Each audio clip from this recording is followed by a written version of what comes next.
Hi, this is Randy, and today our adventure is loose stones. In a chat a month or so ago, somebody asked, are purchasing loose stones a good investment?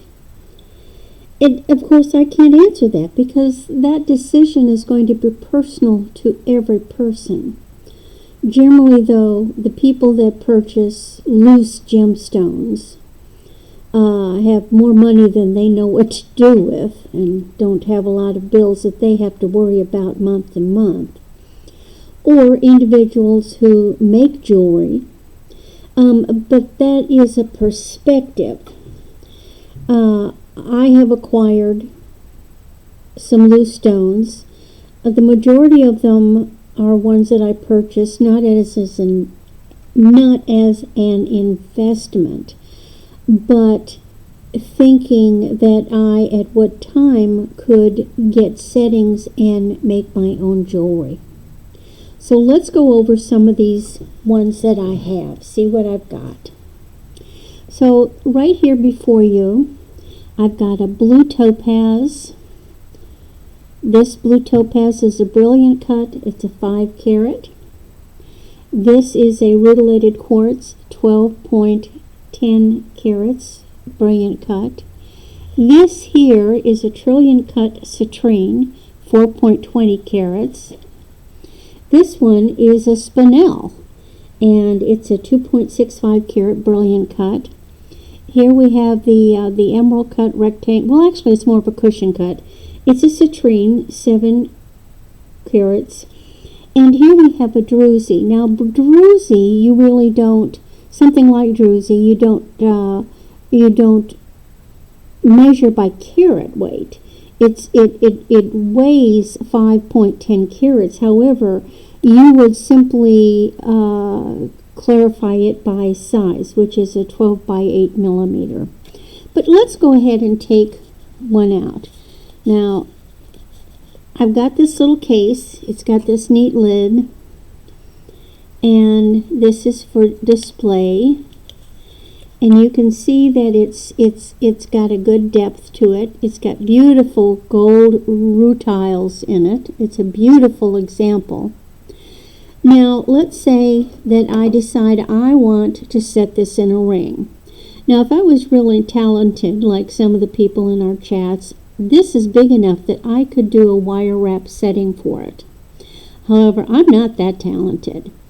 But if you go to someplace like Fire Mountain Gems, or just go online looking, you can purchase already made settings. Now, there are settings that are more like your jeweler would use, where you would have to use a prong set tool to set them. Or there's something called, I think it's called Snap Tight. I looked it up briefly, and I couldn't find an example.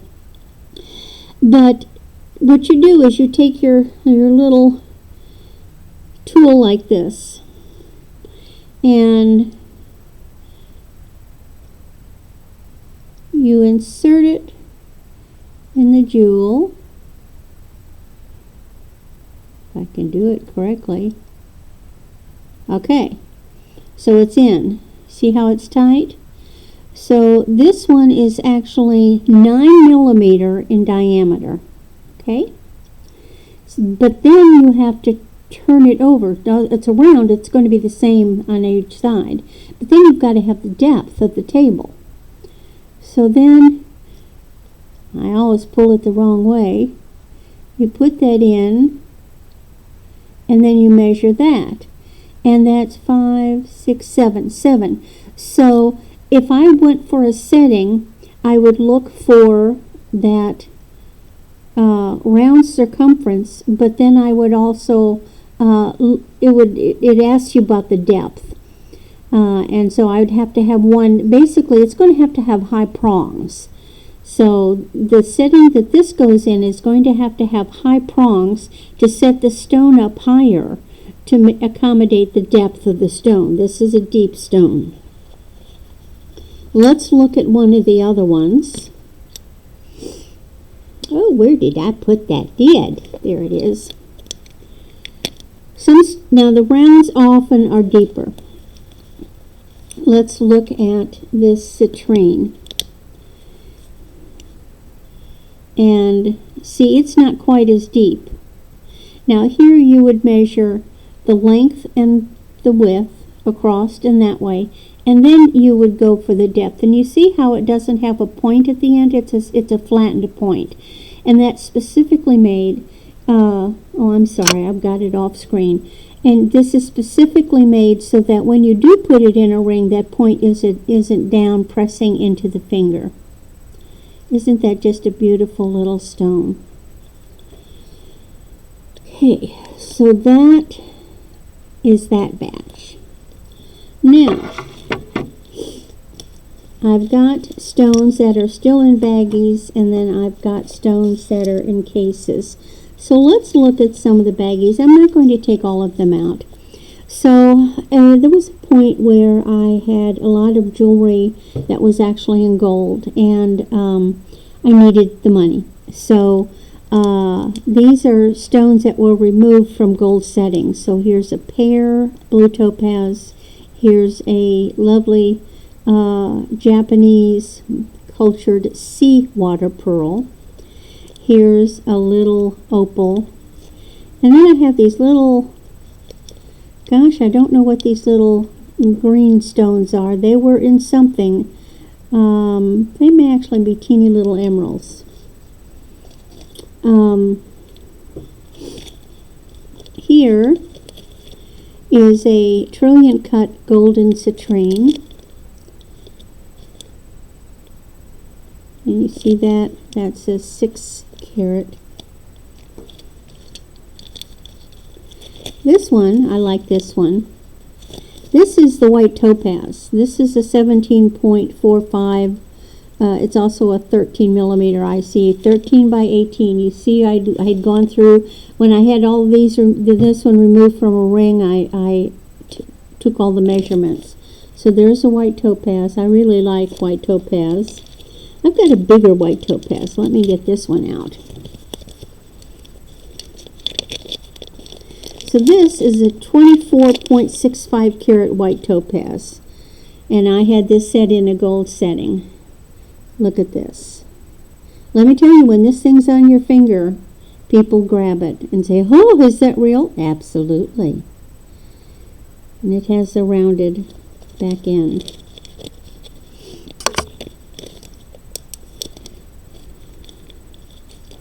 Then here is a tourmaline. This tourmaline was in a ring of my mother's. And there were some little ones with it. Lovely color on it. Here we have another white topaz, a 3.3 carat. I love the ovals. Can you tell?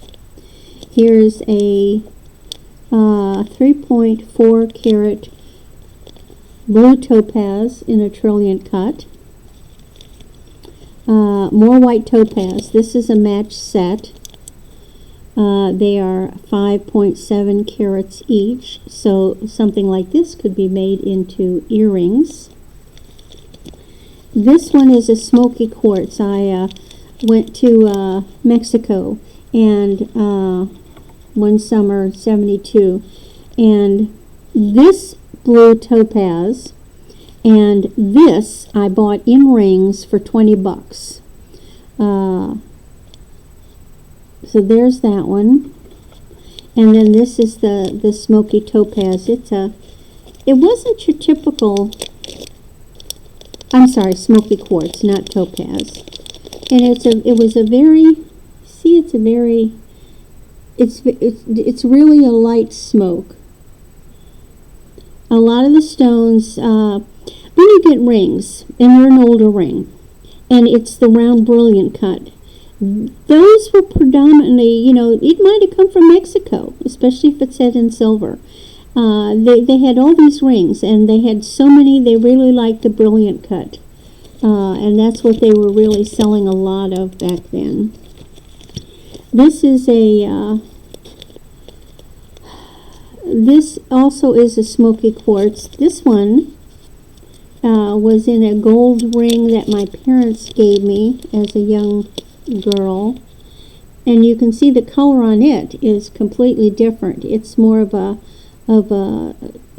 cognac-y, whiskey brown color compared to that one that I got. There's more golden in it. And then this is another tourmaline, 2.75 carat oval. Beautiful color. Let's see what else we've got lurking. This is a sapphire, oval sapphire out of a ring, again gold, and then these are blue topaz that came out of a ring. I'm sorry, I apologize. See, I can't see the silly video. Okay, now, then we get into some of these. Now, these are petalite, and it's spelled Petalite. They were from Brazil, and I got these quite a while back. My son was looking for an engagement ring. Look at the fire on these things. They were very inexpensive. Unfortunately, petalite really is nowhere near the hardness of diamond. So even though these are suitable for putting in jewelry, if you whack that baby too hard, it probably would shatter. So I got the emerald cut, and I got the oval. Then in here, I have a little round sapphire. And this one is throwing me off. You see this trillium cut here? Now, it looks like I don't even know where I got it. It looks like a tourmaline, but it doesn't register on the Presidium. I mean, nada, nothing. So I wonder if perhaps it might be a fluorite. I'll have to do further research on it. It's almost a carat. It's 90 points, and the sapphire is 75 points. Then these are spinels, 2.15 carats each, brilliant cut. I think I got like some lots of stuff. And then this one I thought was a tourmaline, but actually when you look at the color, see it's really more translucent. It's a spinel, especially when I turn it this way. But I thought it was a tourmaline. Isn't that a beautiful, beautiful stone? Now,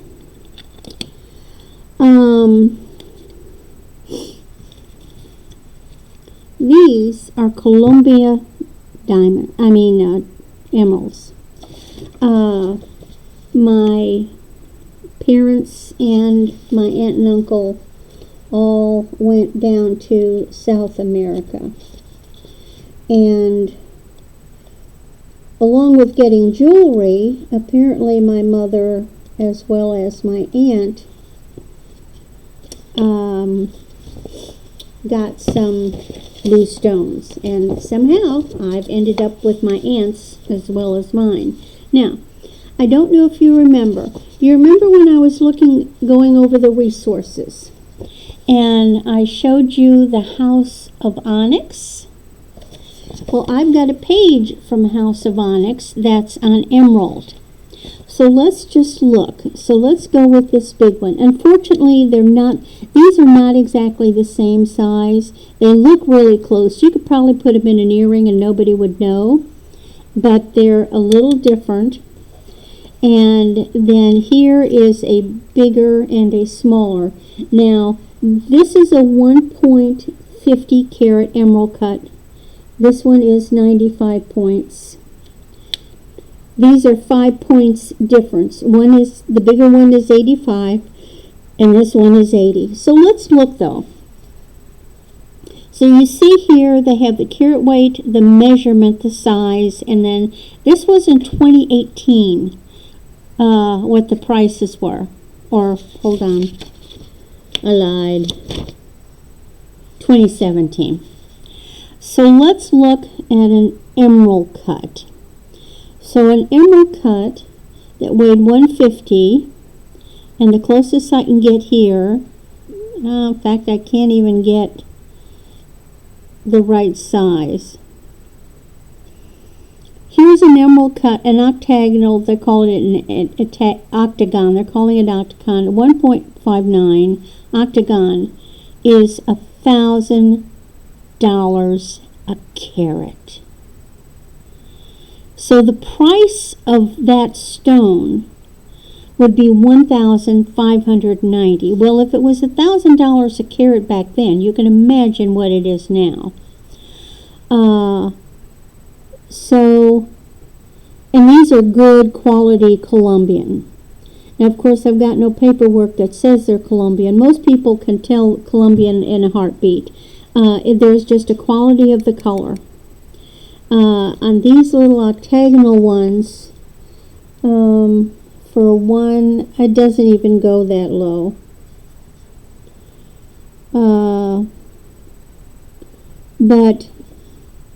So there's some money here. Okay, I don't know how much. I don't even know how to sell them. There's so many cheap stones, and I mean cheap stones because you don't know what you're buying. If you go online like Amazon or something, you got old Temu, or you got someplace in China that's selling you what they call an emerald. Now, at least I know these came from Colombia, even though I don't have paperwork. God knows where theirs came from, and there's a lot of people that call chrome diopside emerald because they can't tell the difference in the color. Okay, now the last little thing I wanted to show you is I was on JTV and I bought this packet of Sleeping Beauty. Now, nice thing about buying from Jewelry Television is that if they say that's what it is, that's what it is. So this is 50 carats of Sleeping Beauty little tabs. There's all kinds of shapes. There's ovals, some are a little lighter, some are a little darker. Can I get my hands? I should have brought my tweezers. So I've got some color variation. I've got some of the darker ones. I've got the pale. They're all pretty much like all the little ovals are about the same size. So these are great for jewelry making. So the only way I could make them into jewelry, because when I bought them, I didn't realize they were this teeny.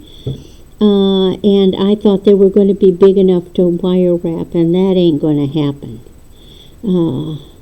But if somebody is a silversmith, they could definitely set these in bezels or prongs, or if you got one of those snap-tight pre-made earring, pendant, or ring, why you could snap these in and use them. So I'm going to be selling these. I just haven't gotten far enough along to know how to price them. I'm just going to look at what I paid for them and just go from there. I'm sure now that Sleeping Valley, God, I can't talk. I know that because Sleeping Beauty mine is now closed, these are probably more valuable. But aren't the color beautiful? And this is kind of how you tell the Sleeping Beauty. If you look at the back on some of them, you can see a little matrix, but there's very little matrix showing on the front. That's what Sleeping Beauty is known for. And remember that mine is closed. Any new jewelry that's being made is being made from the stashes of Sleeping Beauty that people had put back. So, here is my loose gem. Again, if somebody is thinking about loose gems for an investment, that's your decision. That's a choice you have to make. I hope this has been informative for you, and I'll look forward to seeing you in the chats.